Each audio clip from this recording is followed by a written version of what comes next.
Olá, meus caros. Nesse nosso segundo encontro, vamos abordar a lei da escassez de recursos e, na sequência, como é tomada a decisão sobre o que produzir numa economia onde prevalecem as leis de mercado. Para tanto, a gente vai tratar de entender o que são os fatores de produção, vamos conceituar alguns termos e pressupostos da economia, também vamos fazer a classificação dos bens econômicos e como se comporta a curva de possibilidade de produção. É importante a gente relembrar que a economia fundamenta a sua existência na escassez de bens e serviços, seja para o consumo, seja para o uso do sistema produtivo. Se todos os bens fossem livres, o problema econômico fundamental de o quanto e o que produzir, como produzir e para quem produzir, deixa de fazer sentido. Mas os bens são econômicos, isto é, relativamente raros ou são recursos escassos. Esses recursos escassos são o que a gente chama de insumos ou fatores de produção. É aquilo que é utilizado no processo produtivo para obter outros bens destinados à satisfação da necessidade dos consumidores. São cinco tradicionalmente os fatores de produção. O primeiro deles, terra ou recursos naturais, aqui incluindo a água, minerais, madeira, tudo aquilo que vem da natureza. Peixe, solo para as fábricas, terra fértil para a agricultura, são alguns exemplos. O segundo fator de produção é o trabalho, ou recursos humanos. E aqui estão englobados todos os trabalhadores, sejam eles qualificados ou não qualificados, o pessoal administrativo, o pessoal técnico, os engenheiros de chão de fábrica, os gerentes, os administradores, todos esses daqui compõem este fator de produção. O terceiro fator de produção é o capital. E aqui, por capital, entenda-se todo o maquinário que você utiliza, porque normalmente o empreendedor, o empresário, ele precisa ter um bom projeto e vai até o banco buscar esse capital. E esse capital vai se tornar um maquinário que ele vai utilizar no processo produtivo. Então, o capital compreende o conjunto de bens e serviços, como máquinas, equipamentos, prédios, ferramenta e dinheiro necessários para a produção dos outros bens e serviços. O quarto fator de produção é a tecnologia, e ela é representada pelo conjunto de conhecimentos, pelo conjunto de saberes e habilidades que dão a sustentação ao processo produtivo. E o quinto fator de produção é a capacidade empresarial, a capacidade empreendedora, que é aquele sujeito que corre o risco de ganhar ou perder no momento que se envolve com um negócio e ele reúne os outros quatro fatores de produção. Então, envolve o segmento dos recursos humanos da economia, que assume os riscos de perder o seu capital ou o capital tomado emprestado ao empreender um negócio.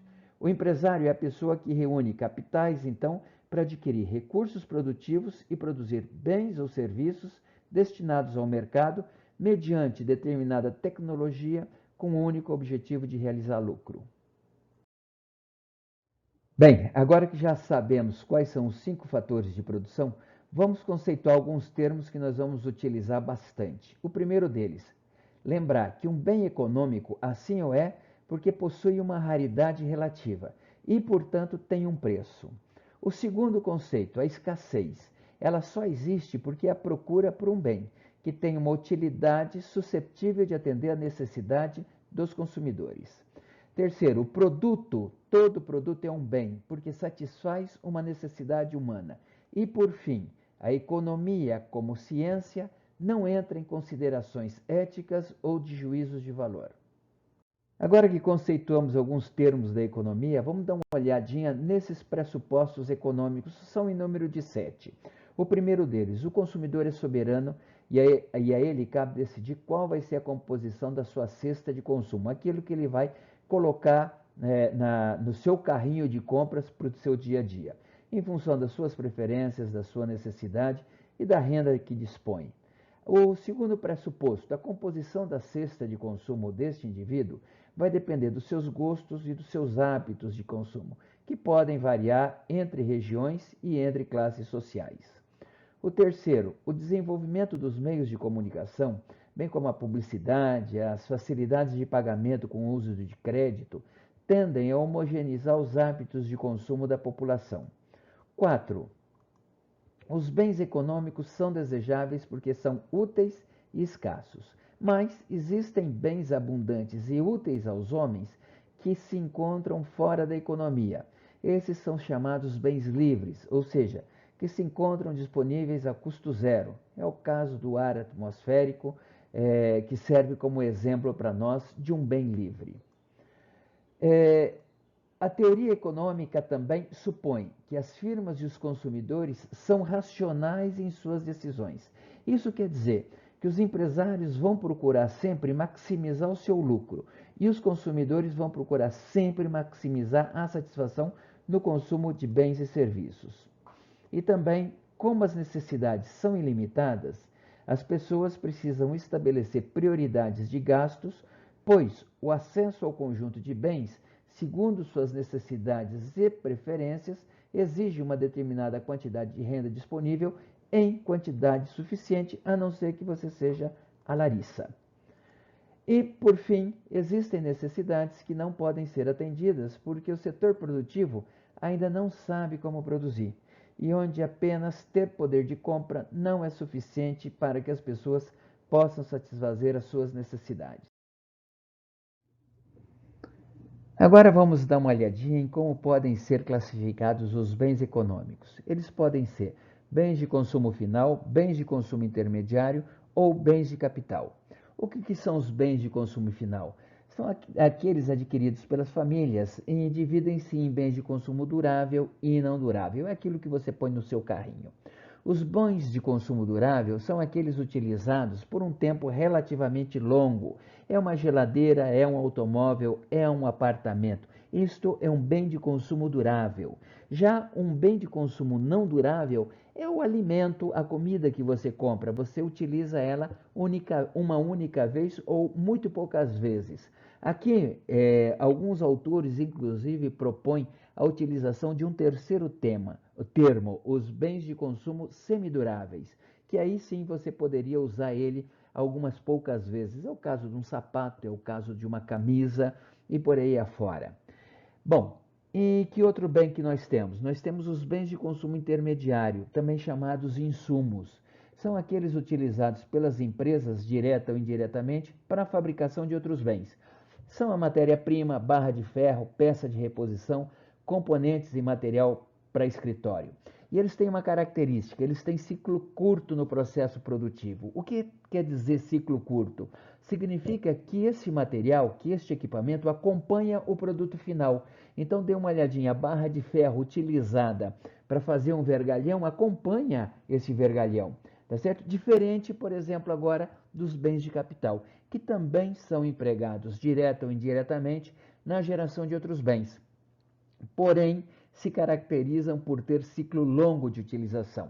São as máquinas, os equipamentos, os prédios, o material de transporte, que você utiliza eles seguidamente, quer dizer, não acompanha o produto final. Esses dois bens de consumo intermediário e bens de capital são chamados bens de produção. Então, bens de consumo intermediário e bens de capital são aqueles bens utilizados na produção de outros produtos, ok? Em resumo, meus caros, devido à escassez de recursos produtivos utilizados na produção de bens e serviços para atender à necessidade dos consumidores, dos agentes econômicos, sejam eles produtores, consumidores, tomadores de decisão de órgãos públicos, precisam sempre utilizá-los da forma mais racional e eficiente possível, de modo a obter os melhores resultados em termos de quantidade e qualidade. Por isso, a economia. Bem, agora nós vamos abordar um dos problemas econômicos fundamentais, a decisão sobre o que produzir.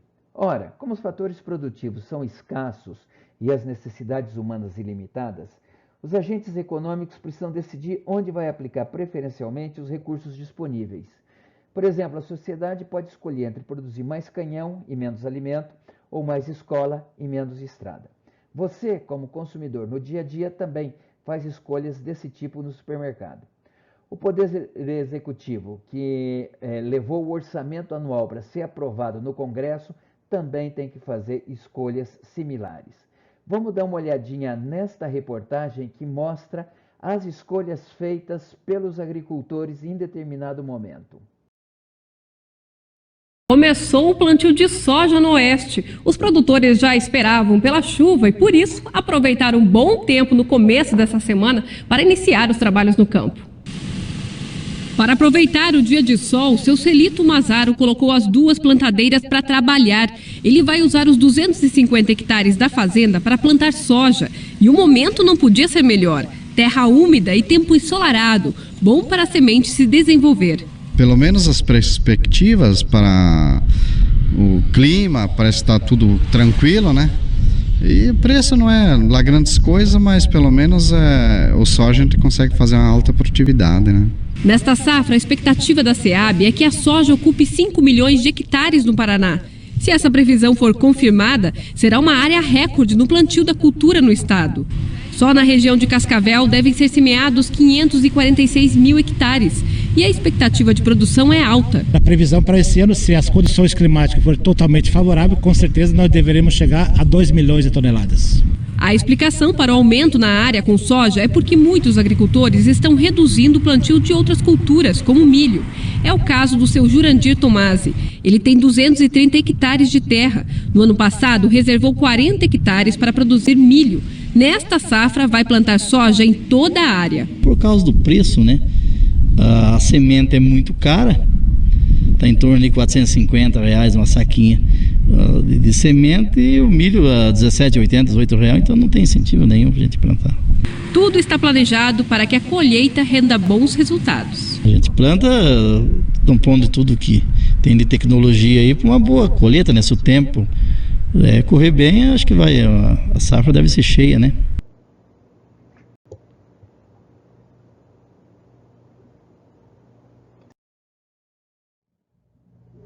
Vocês devem ter observado que os agricultores têm uma determinada quantidade de terra para produzir. Também devem ter observado que eles fizeram a opção por aumentar a área plantada de soja, invadindo as áreas onde antes era plantado milho.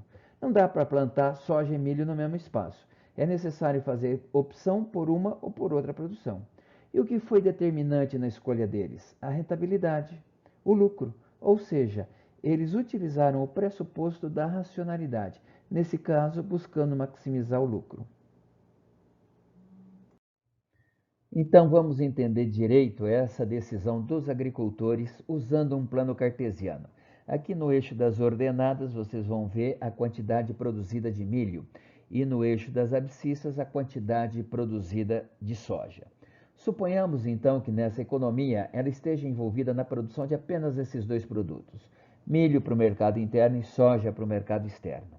Ora, se a economia empregar todas as terras, capital e mão de obra na produção de milho, ela vai obter a máxima produção de milho e, evidentemente, produção nula de soja. Inversamente, empregando todos os recursos na produção de soja, ela colherá todas as toneladas possíveis de soja e 0 tonelada de milho.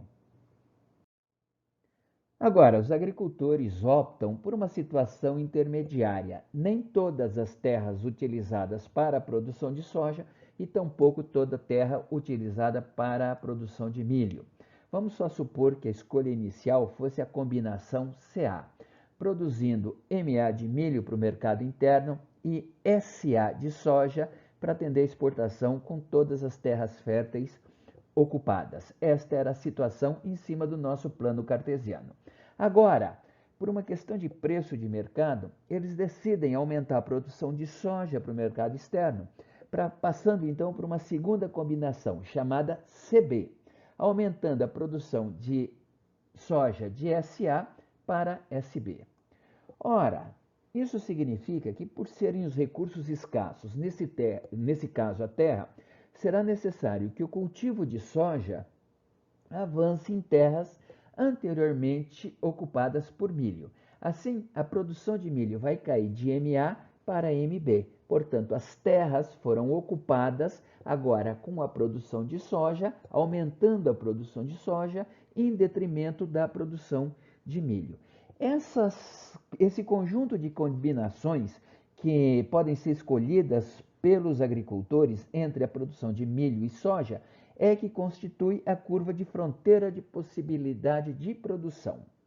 E essa curva de fronteira de possibilidade de produção indica também que em qualquer ponto sobre a curva haverá uma combinação tecnicamente eficiente na produção dos dois bens, neste caso milho e soja, pois todos os recursos, neste caso a terra, estão sendo plenamente empregados. Eu estou usando toda a minha terra fértil para a produção ou de milho ou de soja. As combinações vão dar origem, então, à curva de fronteira de possibilidade de produção.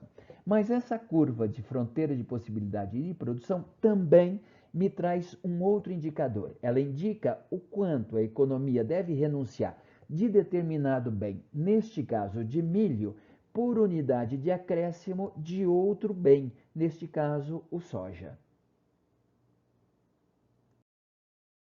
Então vejam, o ponto final de equilíbrio dependerá dos preços de mercado ou de algumas decisões políticas. Se os preços do soja subirem no mercado externo, os produtores nacionais tenderão a produzir mais soja e menos milho. Tanto as oscilações de mercado como as decisões políticas provocarão mudanças no preço do milho, alterando os preços relativos e as quantidades demandadas de cada um deles. O equilíbrio mudará para outro ponto sobre a curva de transformação, como foi o caso de CA para CB. Então, 2 pontos que não podem ser esquecidos a respeito da curva de fronteira de possibilidade de produção. A primeira é que, em uma situação de pleno emprego dos recursos, a curva de transformação ou fronteira de possibilidade de produção indica quanto a economia deverá renunciar de determinado bem por unidade de acréscimo na produção do outro bem. E depois, qualquer ponto sobre a curva indica uma produção total constante com a redução da produção de um bem sendo compensada pelo aumento da produção do outro bem. Agora veja, havendo desemprego de recursos ou ineficiência em sua utilização, como terras férteis livres, mão de obra desocupada ou capital ocioso, a economia estaria em um ponto abaixo da fronteira de possibilidade de produção, como mostra o ponto A da figura. Assim, no curto prazo, seria possível aumentar tanto a produção de milho como a produção de soja. Neste exemplo, mantendo a mesma produção de milho, ampliaríamos a produção de soja até a curva de fronteira de possibilidade de produção, ou manteríamos a mesma produção de soja e aumentaríamos a produção de milho até a curva de fronteira de possibilidade de produção. O que não poderia acontecer, por exemplo, era a gente ter o ponto B. O ponto B ultrapassa a minha capacidade de possibilidade de produção. Ela está fora da minha curva de fronteira de possibilidade. Portanto, no caso do ponto A, há uma ineficiência na utilização dos recursos. E no ponto B, eu não tenho terras suficientes para avançar até esta produção. Agora vejam que interessante. É possível aumentar a produção no curto prazo com mudanças tecnológicas que incrementem a produtividade dos fatores. Vamos imaginar que nosso recurso escasso, nosso fator de produção, seja a terra. E naquela quantidade de terra você colha 20 sacas por hectare. Se você, por exemplo, introduzir uma tecnologia que aumente a produtividade para 30 sacas, por exemplo, ele simula que você tivesse aumentado a quantidade de terras, mas na verdade você não o fez, você aumentou, foi a tecnologia, a produtividade desse fator de produção. Nessa figura, a fronteira de possibilidade de produção, ela correu para a direita de forma paralela, indicando a ocorrência de uma mudança técnica na mesma proporção na produção dos dois bens. Mas isso pode não ser necessariamente verdadeiro. Você pode usar uma semente transgênica do soja que apresente uma produtividade maior e a do milho não. Então, essa mudança, essa alteração na fronteira de possibilidade de produção para a direita, neste caso, foi simétrica, mas necessariamente não precisa ser assim. Por outro lado, também não esqueçamos que no longo prazo é possível aumentar simultaneamente a oferta de ambos os bens, deslocando a fronteira de possibilidade de produção para cima e para a direita, pois no longo prazo não há limitação de crescimento de qualquer um dos fatores de produção, seja tecnologia, capacidade empreendedora, recursos naturais, capital ou mão de obra. Observem, então, que no curto prazo somente a tecnologia é capaz de provocar um deslocamento da curva de fronteira de possibilidade de produção. No entanto, a tecnologia pode não atingir todos os produtos. Portanto, o deslocamento para a direita e para frente pode não ser simétrico. Já no longo prazo, não existem limitações para a implementação de qualquer dos fatores de produção. Então, pode haver o deslocamento da curva para frente e para a direita. No nosso próximo encontro, eu vou explicar a razão da curva de fronteira de possibilidade de produção ser côncava e também abordaremos a lei dos rendimentos decrescentes. Até lá!